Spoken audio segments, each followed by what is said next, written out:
Okay, Boker Tov, Shavua Tov, everybody. Welcome and thank you for coming back. Thank you for coming, especially for those of you who were here last week for the show, which did not take place. You know, it says, we mentioned last week in one of the shirim, the reason why we do a number of minhagim throughout the Chodesh of Elul and Tishrei is la'beva Satan, a little bit more at the end, in order to confuse the Satan. It says, we blow the shofar every day, and then he doesn't know which day Rosh Hashana is. So we decided to do the same thing in Beit Knesset Tanasi. We said there was a share last week, we said there was a share this week. Everybody's confused. We're in good stead. That's a good question. But in any event, thank you for coming back. And I do apologize for those who came last week in vain. But hopefully you get schar p'siyah for that. Okay, we're going to talk today a little bit about Rosh Hashana, which is not far away. We began Slichot last night, so we're within 4 days now before Rosh Hashana. We'll divide the share up into two. The first half, we'll talk a little bit about some Divrei halacha, some of the halachot related to Tekiat Shofar, which is the central mitzvah of the day. And then the second half of the share, we'll talk about three ideas that I want to share, which hopefully will help to make the mitzvah of the shofar a little bit more meaningful, make the work of the day a little bit more meaningful, and give us a sense of what we're going in towards. Just before we start, I want to share with you a very short paragraph which I saw this morning. It was written by Chagai Luber. Chagai Luber, I've quoted him in the past.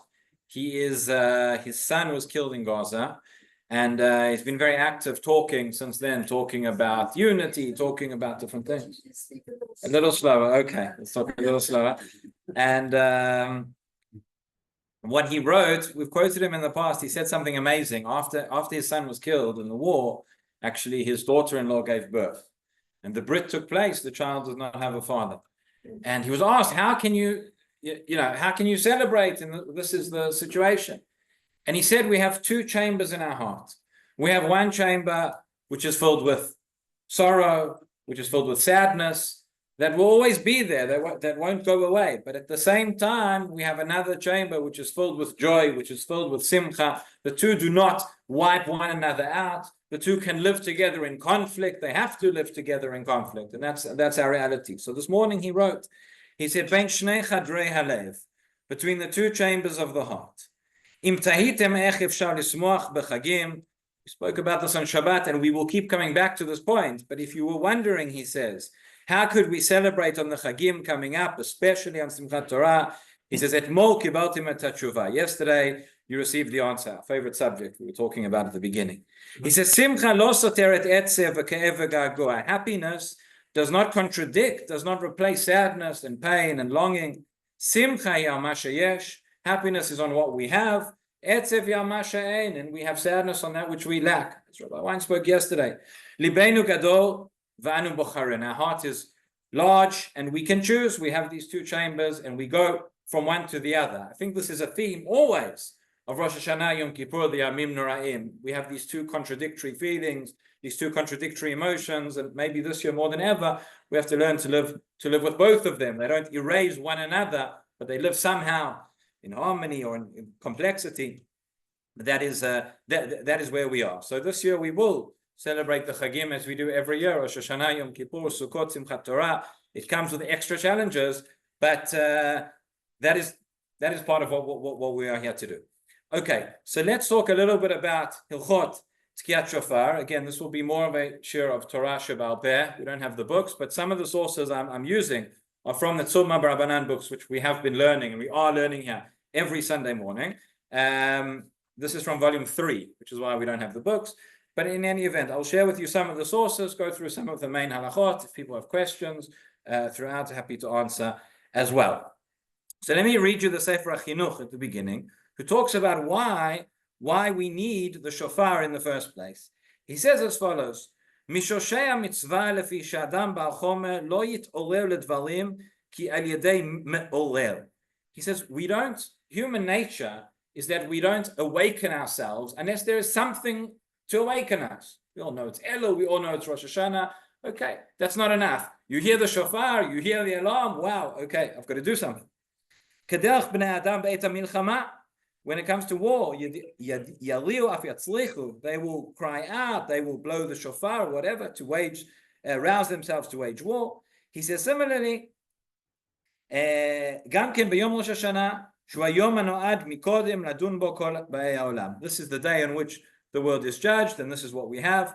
We quote here the Gemara in Masechet Rosh Hashanah, which we'll come back to later. The Gemara in Rosh Hashanah says, Amar Rabbi Abahu, Lama tokin b'shofar sha'ayil. Why is it that we blow the shofar, a ram's horn? Amar HaKadosh Baruch Hu, tik'u lefanai b'shofar sha'ayil. Hashem said, blow the shofar, not just any shofar, specifically, ideally, a ram's horn. By the way, according to the Rambam, that is the only, certainly that is the mitzvah min ha-muvchar, that is the ideal way to blow the shofar. It needs to be from a ram's horn. We paskin, if you have other animals, it's also okay. But the reason is, Kadesh Yezkor Lachem Akeidat Yitzchak ben Abraham.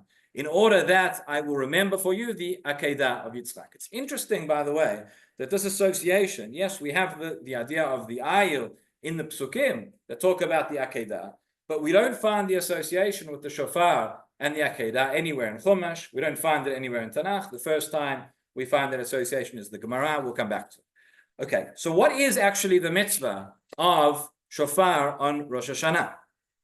There are two ways that we can understand. The mitzvah could be to blow the shofar, or the mitzvah could be to hear the shofar. Okay? Even if, don't worry, even if the mitzvah is to blow the shofar, it's possible that one person blows the shofar on my behalf. It's not that everybody here, I know Chabad are having they may have had it already, they were having a workshop on how to blow the shofar.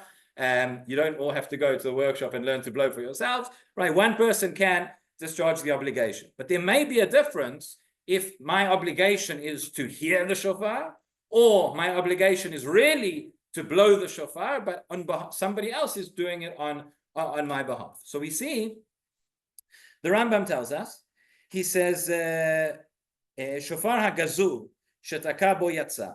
Incidentally, if you had a stolen shofar, you would still have fulfilled your obligation without getting into the technicalities. Now, hopefully no one is using a stolen shofar, but the reason he says, she'ein mitzvah ela b'shmi'at hakol. The mitzvah is to hear the shofar, to hear the voice. And we find in Shutta Rambam as well, he says the language of the bracha, right, the bracha which the Baal Tokea says is lishmoa kol shofar. Okay, one of the nafkaminas, what is the implication of this? That when we come into shul on Rosh Hashanah morning, so the Baal Tokea says two brachot before they blow the shofar, lishmoa kol shofar, and the bracha of shechiana. Now that person, that Baal Tokea, who's standing here and saying those brachot, he's not saying them just on his behalf, he's saying them on all of our behalves. We are all fulfilling that mitzvah through his Tekiat shofar. Therefore, one should not say Baruch Hu Baruch Shmo, one should answer Amen to both of those brachot. One should have in mind, when hearing those brachot, that the brachot is being said on my behalf as well, and I may not interrupt any interruptions of speech or anything else between hearing the bracha and fulfilling the mitzvah, which is hearing the shofar. What if you come to shul late? What if a person comes to shul late and did not hear the Baal Tokea saying the brachot? Okay, so principle is we still fulfill a mitzvah even if we didn't hear the bracha, but the best way to do the mitzvah is to hear the bracha as well.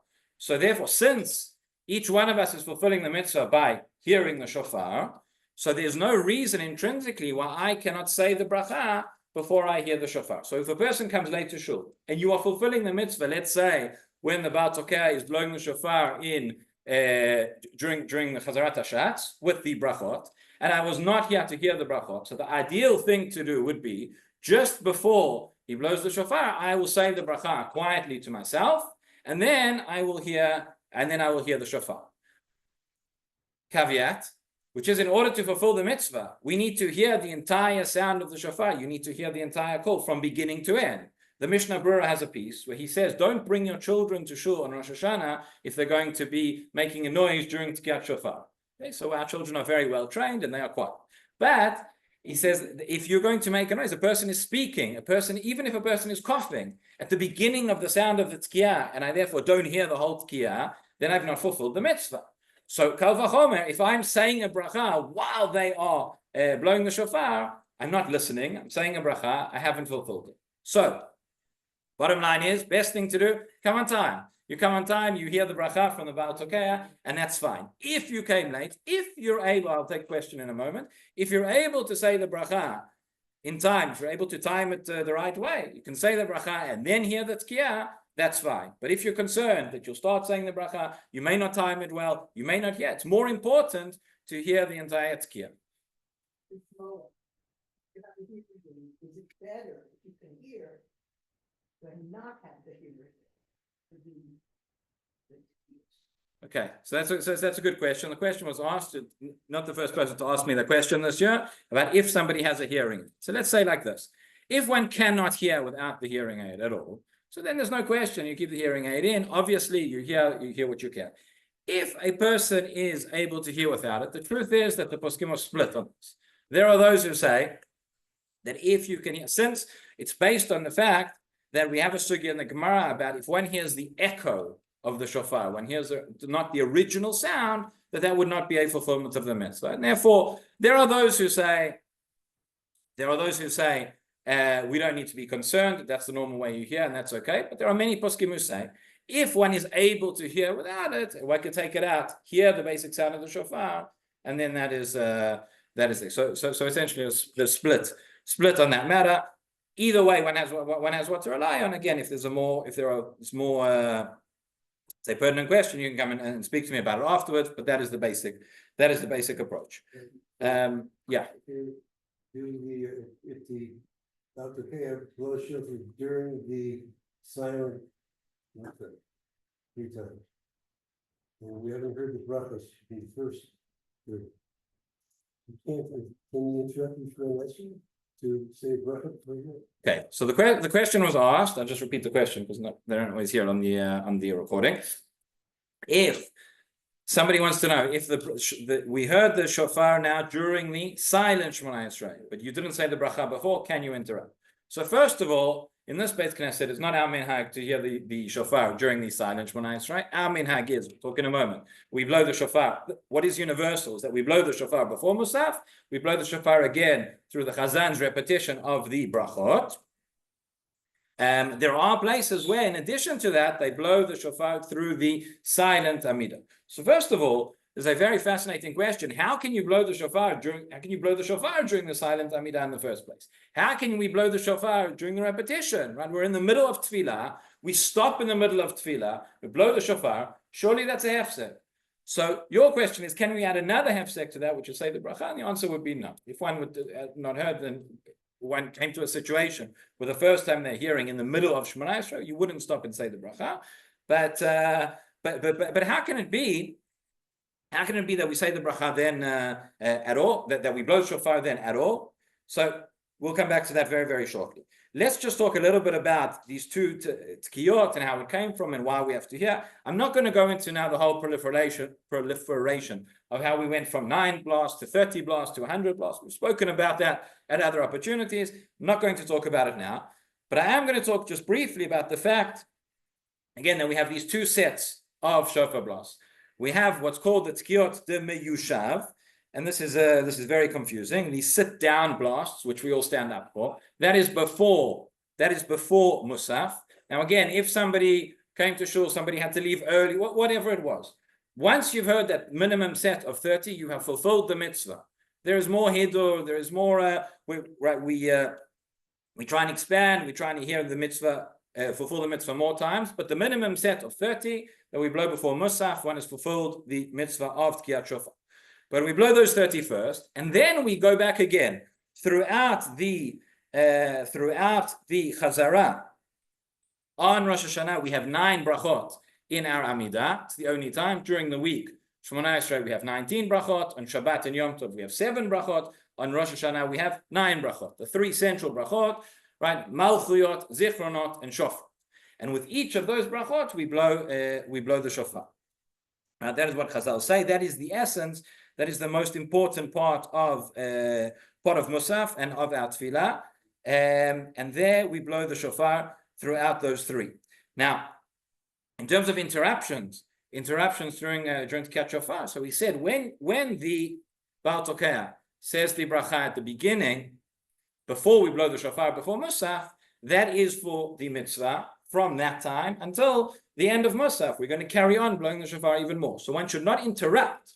One should not interrupt with speech, if possible, from the time that you've heard the bracha all the way through certainly until the Tekiat, the first set of 30, certainly until those ones with the brachot as well, and where possible, not until the end of davening as well. Tefillah does not count as an interruption. Obviously, one can say one's tefillah and say all the things we need to daven for, etc.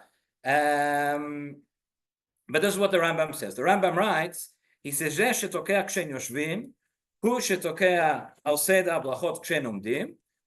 generally speaking, it's the same person blowing the shofar from one set to the second set.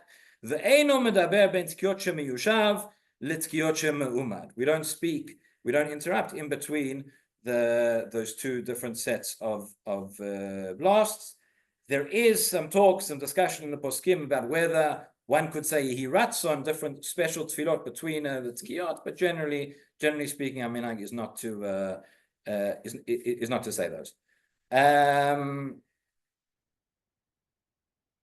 Okay, one question which comes up relating to women in Tekiat Shofar. Are women obligated to hear the shofar as men are? So you would say that we would think the shofar is a time-bound mitzvah, a positive time-bound mitzvah. Generally speaking, the rule is that women are exempt from positive time-bound mitzvah, not negative time-bound mitzvah, but positive mitzvah, yes. There are those who say that women have accepted upon themselves this mitzvah and therefore would be obligated as well. For example, Rabbi Akiva Eiger. Rabbi Akiva Eiger has a shut. He says, strictly speaking, women are not obligated in the mitzvah. Kevan dehave is man grama, it's positive and time bound. He says, but the minhag is, the general practice is that most women go and hear the shofar. They've accepted it upon themselves. It is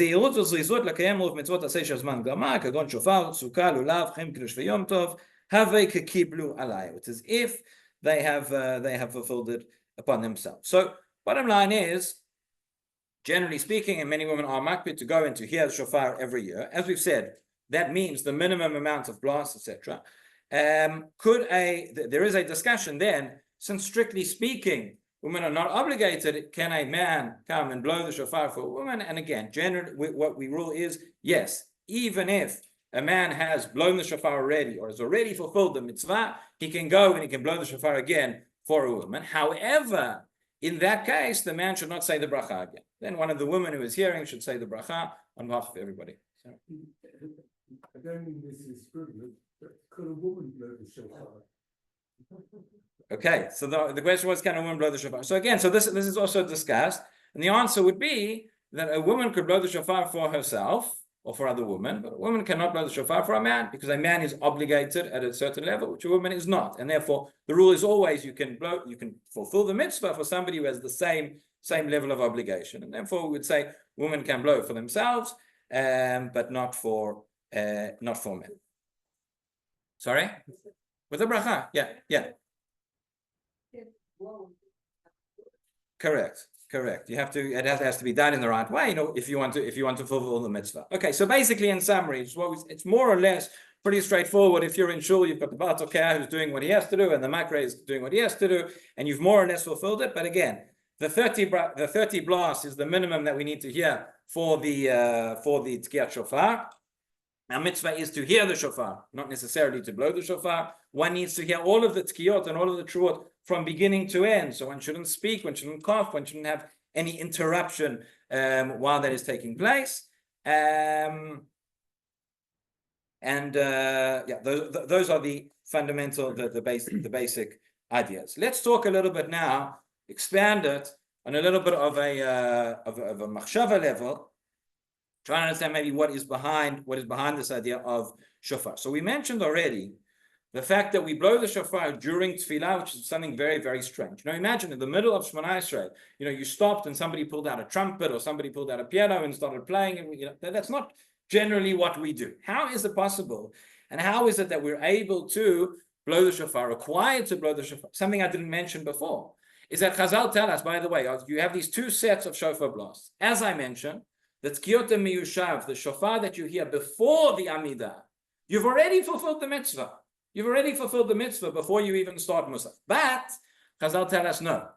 the brachot, the Tekiat that you hear with the brachot during Musaf, that is the ikarat at Tekiat. That is the main fulfillment of the mitzvah. So now it's even more strange. Not only is it not an interruption, the main fulfillment of mitzvah of Tekiat Shofar is in the middle of Tefillah. Maybe you can say what we do, which is during the repetition, but what about those places? I once davened in a minyan where you have the Tekiat Shofar in the middle of the quiet Shemona Esrei, the Tefillah Belachash. It's very, very confusing because everybody's davening at a different pace. So when the Chazan gets to where he gets to, you stop, you hear the shofar, you might be in a different bracha, you hear it afterwards. Very strange. But maybe the idea here, the idea that's being expressed, and it's something we say in our tefillot. In the tefillah that we say Meivin umazin lekol tekiyateinu. We say Hashem hears, He understands, He discerns, and He hears, He listens to the sound, to the voice of our Tekiot. We say that in a way, the same way that we say, He hears and He discerns our prayers, the words of our prayers. In other words, the shofar too is a tefillah. The shofar is part of our tefillah, but is a tefillah without words. And there is so much there, and there is so much depth, and so much, we need. Spoke last night before Slichot. I think we need tefillot without words. One of the piyutim that we said last night was, we say, and we say this throughout, and we will repeat this through the Yamim Noraim, and we will say it at Ne'ilah. Ne'ilah at the end of Yom Kippur, one of the things we say, Merubim tzarchei amcha, we have so many needs. Ribono shel olam, there is so much that we need, and we don't know what it is. We don't know what to ask for. Sometimes, we pray and we add in and we say this, please can I have this and that, and whatever it is.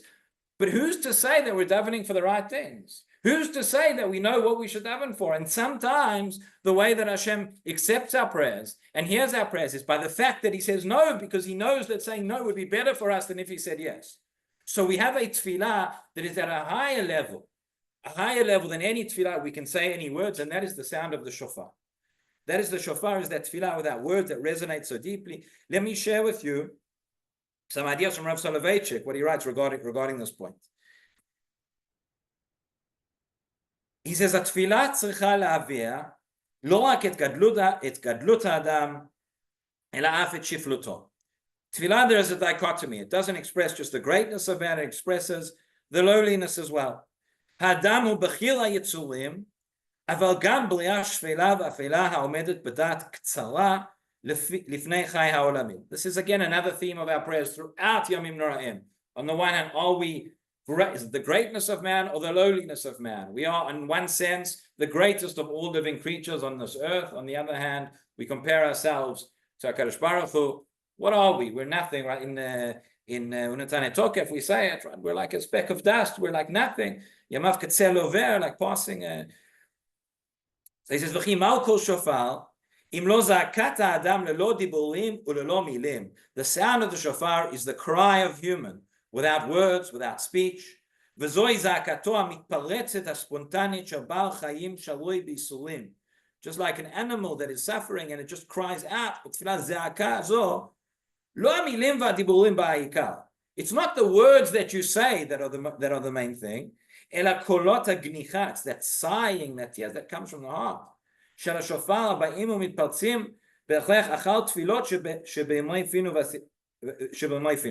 We say our words, we say with our speech the best that we can. We say the words of the machzor, and then we say, okay, there's something more. The words of the machzor, in a sense, are a preparation for the tefillah of the shofar, which is that tefillah that is beyond words. When you finish saying the words, that's when we begin to understand.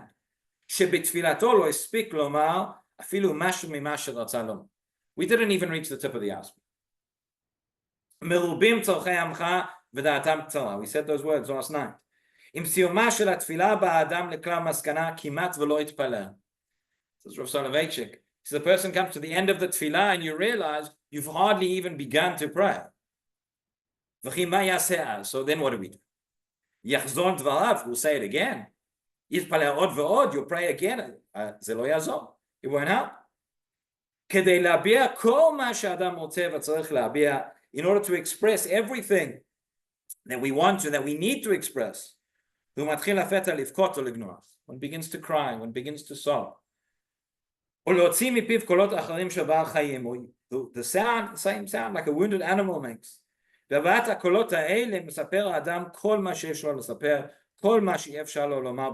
those words one can say and one can express everything that you want to say and everything that is beyond words. I think this Rosh Hashanah, we can understand this more than ever before. Unfortunately, over the past year, many of us have been to funerals, right? Funerals of a different type to what we might be accustomed to. Every funeral is hard. But throughout the year, and if you stood at Har Herzl, and if you've heard any of the, you stand and you hear the sobs, you hear the cries of the families having lost somebody in the prime of their lives, that sob says more than any words can say. And that is the shofar.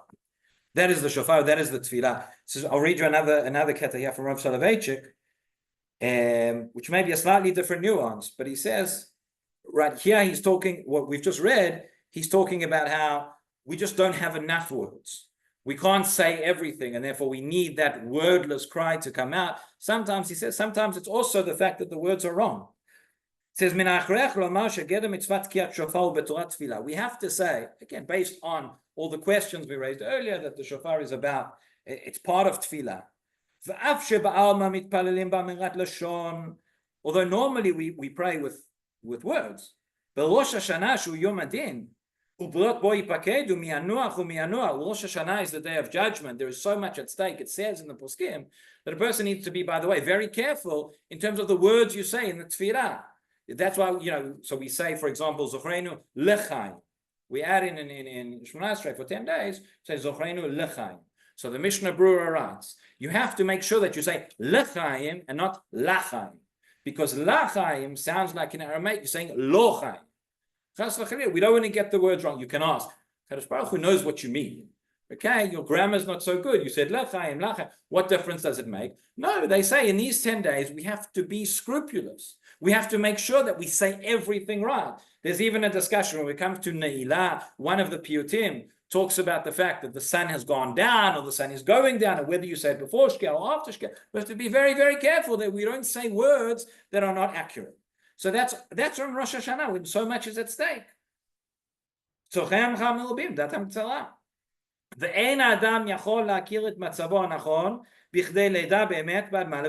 person nonetheless doesn't know what they need to daven for. Again, we look back on the last year. Think about all the things we've been praying for the last year on Rosh Hashanah. Is that what was on our minds? Probably not. So he says, We've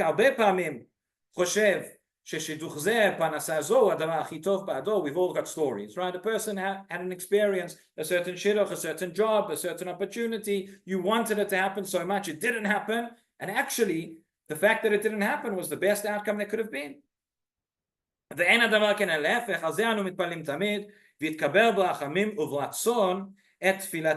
why we add in those words. When we say Tekabel barachamim uvaratzon et tfilateinu, it's not enough, Ribono shel Olam, don't just listen to what we daven for. Listen to what we daven for, and then you do what you know is right. Eze mehem em be'emet letovateinu, eze inan letovateinu. Rak yaneh b'chiyuv al otan mitfiloteinu shein be'emet letovateinu. It's a hard thing to do. But because we're so convinced we know what's good for us. And we daven so hard on Rosh Hashanah and Yom Kippur, if not then, when?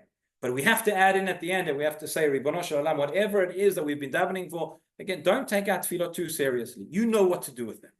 And then comes the shofar. And then comes the shofar, that's the tefillah without words, and says, that's what we daven. That is the purest form of tefillah that can be.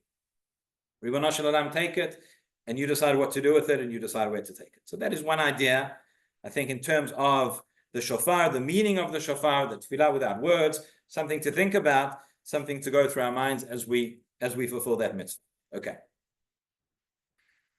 Idea number 2. This is something which I spoke about once on Rosh Hashanah. Some of you were there, some of you were not, but I think it's something which bears repeating, particularly this year. And that is as follows. We said, already mentioned, quoted the Gemara, Rabbi Yitzchak, that the shofar shel ayil reminds us of the Akeidah. Reminds us of Akeidat Yitzchak ben Avraham. We know the Mishnah in Pirkei Avot tells us that Asara Nisyonot Nasa Avraham Avinu. Avraham Avinu went through 10 ordeals.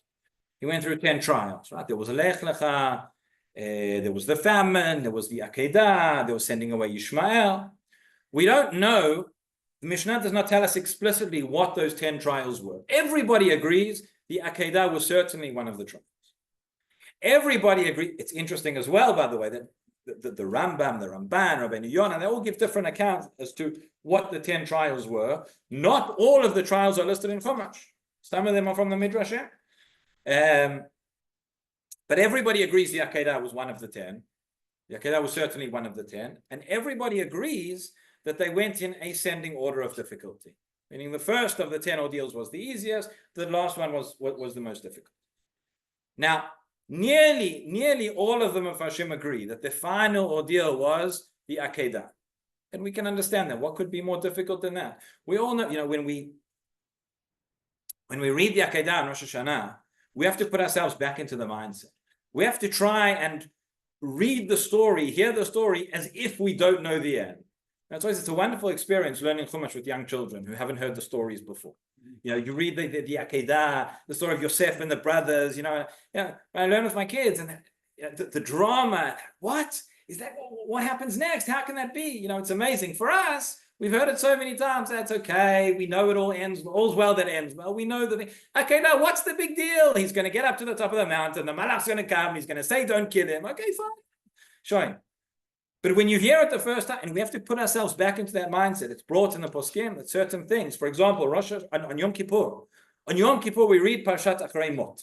Achrei Mot details the service of the Kohen Gadol in the Beit HaMikdash on Yom Kippur. How does Achrei Mot begin? Achrei Mot Shnei Bnei Aaron. It mentions the fact of the death of Aaron's sons, Nadav and Avihu. Go back. Think about the situation. This is Chanukat HaMishkan. This is the culmination of Yetziat Mitzrayim. And then Aaron HaKohen becomes an Av Shakul.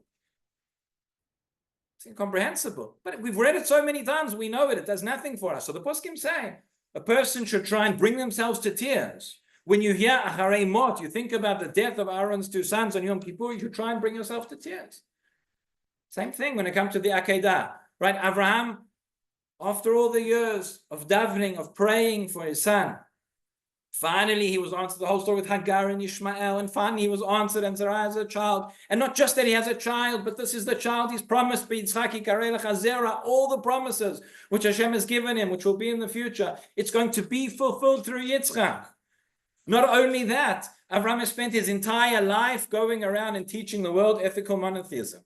In a generation when child sacrifice was rampant, Abraham's chiddush was, you don't sacrifice your child to God. That's everything he stands for. That's his entire life. And God says, you know what, Abraham, this makes no sense. Makes absolutely no sense. I'm telling you now to go against everything. Everything you stand for, everything I've taught you, everything that you've gone around and taught in my name in the world. I'm telling you to go and slaughter the son that you love. Abraham doesn't know the end of the story. He doesn't know the malach's going to come and say, Al tishlach yadcha alana. This is an impossible ordeal. That's how we need to read the Akeidah. That's how we need to think about it. And that spirit of self-sacrifice, when we blow the shofar and the shofar reminds us of that, now we understand that's a sword. That's dedication. That's something. And we are spiritual ancestors to Abraham in the same way that you answered Abraham Avinu, you can answer us. Okay. Now I'm wondering. That's something to pray for. What? Now I'm wondering if you failed.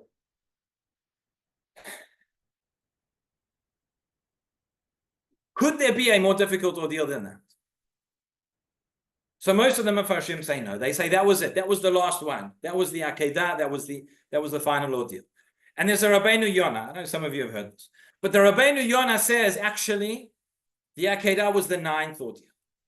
There was a 10th ordeal. And that was Kvurat Sarah, the burial of Sarah. Avraham Avinu comes back from the Akeidah, having not sacrificed his son, having been told he did not have to. And he finds that his wife has died. And he has to go and he has to buy a burial plot. He has to go haggle with Ephron Achiti. 400 silver coins, whatever, a lot of money, little money. Business negotiation. I once said this to somebody. I said, is it really possible? You're buying a plot of land, that's more difficult. It's more difficult than having to sacrifice your own son with all that entails. They said to me, do you know about the real estate market in Israel? Okay. But how can it be? How can that be more difficult? Again, our axiom is the final ordeal was the most difficult one. Rabbeinu Yonah says that was the final ordeal. He doesn't explain why. But the explanation I heard, which is so poignant and is so poignant now for this year, Rosh Hashanah Tafshin Pei Hey, is the following. Rabbi J.J. Shachter was here. He spoke in Shul on Pesach. I heard he told the story in the name of his father. His father was Rabbi Herschel Shachter. Not the Rabbi Herschel Shachter who's a Rosh Hashiva in YU, but Rabbi Herschel Shachter, who was the father of Rabbi J.J., who was a chaplain in the U.S. Army. And he was present at the liberation of Buchenwald. And he said, after what we've been through, we can understand exactly what it is. He says, you see, after Abraham came back from the Akeidah, he must have thought to himself, this is it. I've done everything. Truth is, God says, you've done everything. Now I know, now I can see that you're a Yerei Elokim. But God didn't know it before. It means the potential's been expressed. Now's the time. You forget all these promises. You're going to be a great father of a great nation. You're going to have a great land. You're going to have everything. Now's the time to cash in. Ribono shel olam. If not now, after I've given you everything, after I've sacrificed everything, now is the time. Leishev b'shofar. Now is the time to sit and live in peace in Eretz Israel. Now is the time to build up the family. And what does he find? He finds even after all that he's been through, he's still fighting and he's still negotiating and he's still arguing over this piece of land and over that piece of land and this amount of money and that amount of money and this deal and that deal and whatever. He says the ordeal that comes after the Akeidah is he has the ordeal when there are meant to be no ordeals left.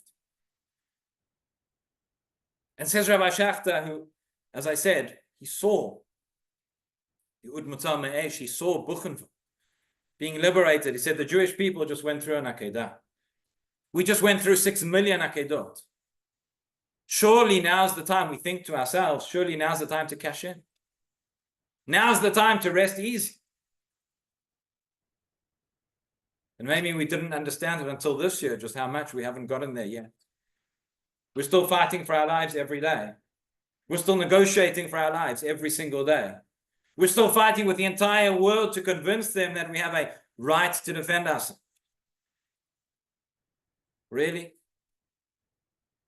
Says Ribono shel olam, after all that we've been through, surely now we can relax, now we can sit easy. Says God, that's not the way it works. You've still got to fight. You've still got ordeals. That's the ordeal that we're going through now. That's the Nisayon. That's the Nisayon after a year of Akeidot.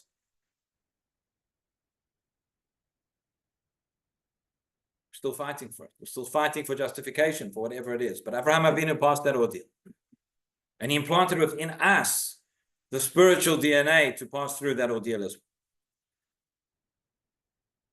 So that is a second thought. And as I said, we've mentioned it before, but I thought that this year particularly, it bears repeating. And I want to share with you just one paragraph that I saw from Rav Charlap. Rav Charlap was the Rav here in Sharei Chesed. I'm not sure when, exactly in which year he wrote this piece. An amazing, amazing piece, which he writes the following. He says, Pzurim em Yisrael, Pzurim em b'malachehem. You know, the Jewish people are scattered. We have a few disagreements amongst ourselves, you may have noticed. Aval, im mit'alelim b'damam shel Yisrael. When we are attacked, when Jewish blood is spilt, Mizdazeim kol Yisrael b'kol makomot moshvatehem. All the Jews, wherever they are, their soul is shaken. Hadam hu hanefesh, nefesh Yisrael to'olai. The blood is the soul of a Jew is pure. And when that happens, we will see. Az ha'achdut ha'ne'elemet yotza mimachboa v'koret le'echud lechuv v'nelcha yachad be'ol Hashem. When the Jewish people are undergoing suffering and when our blood is spilled, then there is inside this inner achdut, this inner unity is awakened. As he writes here very poetically, it comes out of its hiding place. And that is what brings back. He says on Rosh Hashanah, this is the great day, this is the time when the world was created. Let us not waste these moments. Let us not fall into despair. For despair is poisoned. יסודה של גלות הוא ייאוש וממנה כל הזנחת קודש וחיכוי לרוחות העמים. He says that the exile Galut is essentially a form of despair.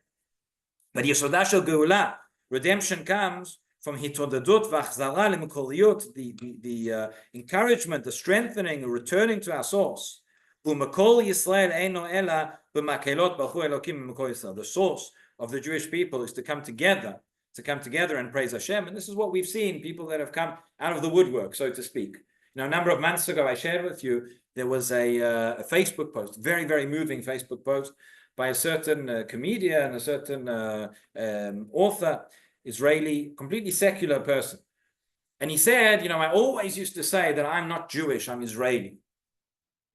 And he writes, very, very moving, how after October 7th and after he saw what was happening, he says, now I understand. I'm not just Israeli. Now I understand I'm Jewish. And so many people have been awakened in their way. And again, it's so tragic always that that's what it takes for us to awaken. But we come to Rosh Hashana and we have an opportunity to think about things and think about how we want to achieve that unity and achieve that harmony and achieve all those things without having to suffer more and more ordeal. So that is the second idea I wanted to share. And let's just maybe do one final one quickly. For those who were here last week at the shir that actually did happen, we spoke about la'abeva Satan, this concept of confusing the Satan. Okay, I gave 4 different interpretations as to what that means. The shir is available on YouTube. I refer you to that if you're interested. I'll just say, Shalom will be upset with me for this, but I'll just say that the Satan is not the little red man sitting on your shoulder with a pitchfork. That is not what it means. But let me share with you now a 5th interpretation. A 5th interpretation, this one I heard from Rabbi Lord Jonathan Sacks. And again, I think it's particularly poignant, particularly timely and relevant to the situation we find ourselves in. Rabbi Sacks points out the following. He says, first of all, you look at the concept of Tekiat Shofar throughout Chumash, throughout Tanakh. It has one meaning. Tekiat Shofar is the coronation of the king. That's what it is. We say in Tehillim, actually this is in the Mizmor, which we say just before Tekiat Shofar, we say it 7 times. Ki Hashem Elyon Noam Melech Gadol Kol Haaretz. Right, Hashem is great, is the king over all the world. Allah Elokim Bitrua. He ascends amidst, it's translated acclamation. I don't know what acclamation means. But Trua, through the call, right? Hashem B'Kol Shofar. We play the sound of the shofar. That is the coronation of the king. It's only in the Gemara that we mentioned at the beginning of the shir, the Gemara in Rosh Hashanah, that all of a sudden makes the explicit connection between shofar and Akeidah Yitzchak. Right? Amar Rabbi Abba, Ulama Tokin b'shofar sha'ayil, Amar Kadosh Baruch Hu Tiku lefanai b'shofar sha'ayil, Kedei she'ezkor lachem Akeidah Yitzchak ben Avraham, U'maleh ani alechem, and I will consider it for you, Ki'ilu akatem atzmachem lefan. And as we said, we blow the shofar before Musaf, we blow the shofar again after Musaf, Kedei la'abeva Satan. And Rabbi Sacks points out something incredible. He says, this concept of Satan is not a very Jewish concept. We don't deal much with, the truth is we don't really deal much with Olam Haba. In Chumash, it's not mentioned. We're more worried about where we are, what we can see, what we can do, how we can act in this world. Right? We're worried about our own job. We're not worried about Satan or whatever.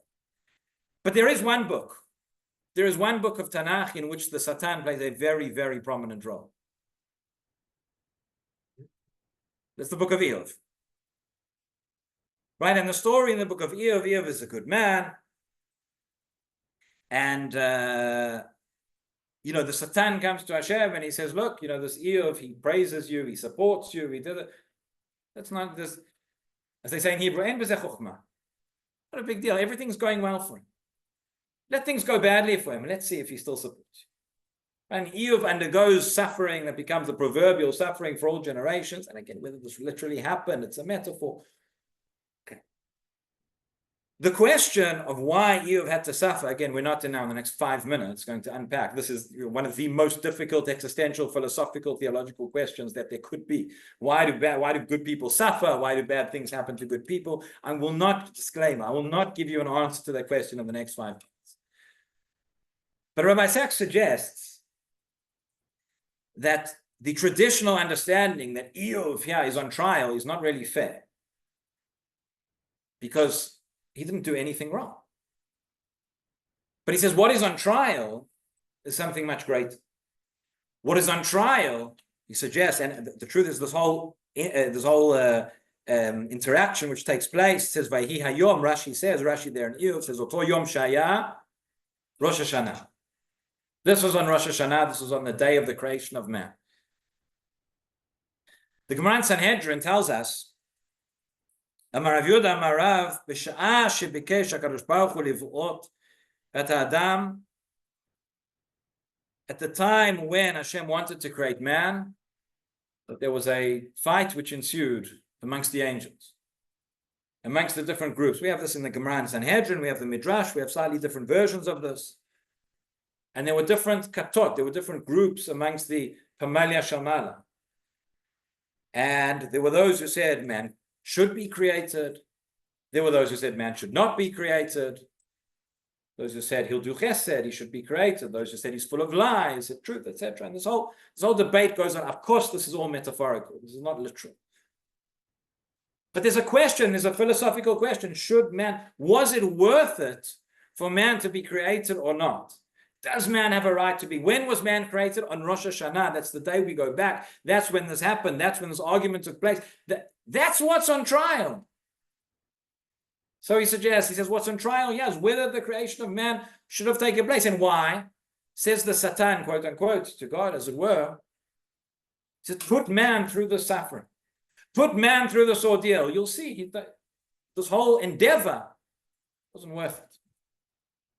And ultimately, Iyov goes through what he goes through.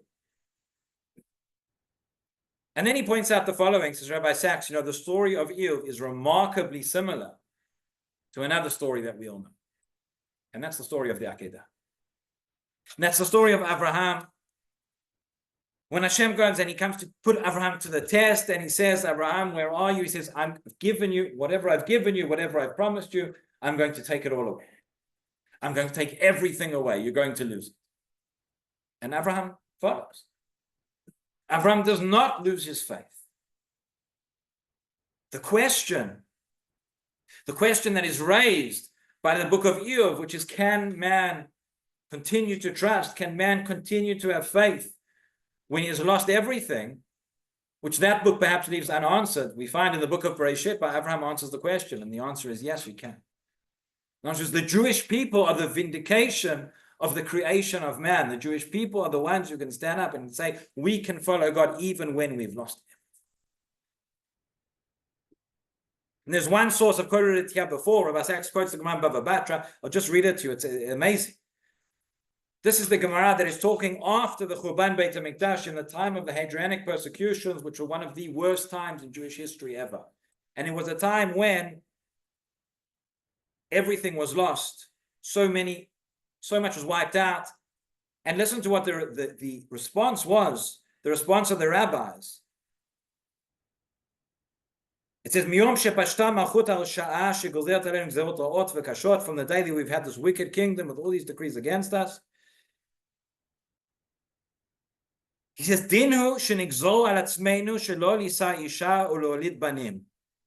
by rights, we should have made a decree that we'll stop getting married and we'll stop having children.